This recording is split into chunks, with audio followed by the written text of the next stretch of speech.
Rico, the governor under fire there, facing new calls to resign over leaked conversation that reveal his role in a profane, sexist, and homophobic group chat. The island, as you know, has struggled to recover from Hurricane Maria back in 2017, and Governor Ricardo Rosello's administration has been plagued by scandals involving funding.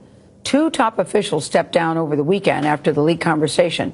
It showed Rosello and his allies discussing confidential government information and disparaging officials, politicians, and journalists. CTM lead national correspondent David Begnaud is among the people targeted in that chat. What? He's in San Juan. David, I'm very curious about this conversation, and especially to hear you were someone who was targeted. What are they saying? Well, they didn't like one of the reports we did about crime on the island, Gail, so they talked about attacking us on social media, specifically me, to discredit our reporting because they said we were going to kill tourism on the island. The governor was the administrator of this secret chat room that had 11 other people. They talked about setting up a troll network to go after people who they didn't like. The chats are profane, very vulgar, but beyond that, what's really important is there's information that could become the subject of a federal investigation to determine whether or not a crime was committed. The governor says he will not resign, but ever since the chats were leaked, the protests have not stopped. Overnight, fireworks right in front of the governor's mansion were a show of protest. Demonstrators are demanding that the 40-year-old governor resign. Sunday morning, as his political support was collapsing around him, the governor went to church saying he had sought forgiveness. The leaked chat room conversations between the governor and 11 others are laced with profane, homophobic, and sexist comments, and in one case, talk of violence against the mayor of San Juan, Carmen Yulín Cruz.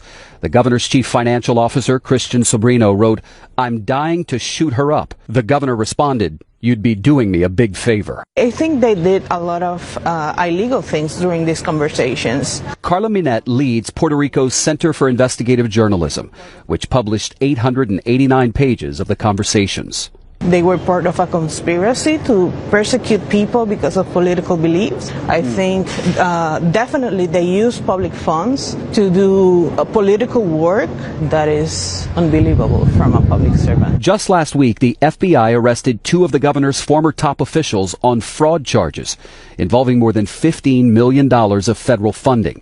The governor's administration has been under scrutiny for its spending of government funds after Hurricane Maria devastated the island in 2017. For Puerto Ricans, this has been basically our Watergate. Caribbean scholar Yurimar Bonilla writes about post-Hurricane Maria recovery. The government is distracted, thinking about its image, worrying about how they're being represented in the press, instead of attending to the matters of the recovery. That is really scary on democracy. Arnaldo Claudia was one of the people targeted in the group chat.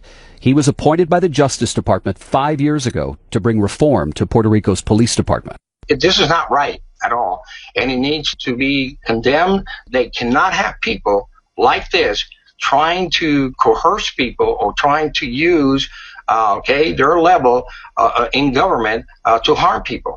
It's wrong. That man you just saw has gone to the FBI and asked them to open an investigation. The governor of Puerto Rico says what he said in the chat room was simply venting because he was overworked and he was letting some steam off. The governor's party 48 hours ago looked like they were going to abandon him, potentially try to impeach him. But late last night, Tony, they changed their tune. Now they're saying we're going to give him a chance to catch his breath and reflect on what he does next. We asked the governor for an interview. They haven't gotten back to us. And by the way, there's a report on the island just this morning that says more chat messages will be leaked very soon. All right, David, thank you very much. Really, I would think, David, he's not looking forward to talking to you. No, I was going to say. You're just going to go by his place? What's your next plan to get him?